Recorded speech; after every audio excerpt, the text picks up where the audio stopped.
Hello.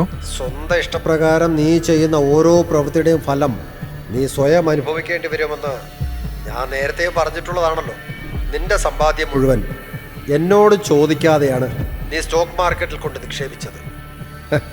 തന്നിഷ്ടം പോലെ ചെയ്തതിൻ്റെ ഫലം എന്താണെന്ന് നിനക്കറിയണ്ടേ? നീ ഒരു ഡൂക്കിൽ കമ്പനിയുടെ ഷെയർ വാങ്ങിക്കൂട്ടിയില്ലേ?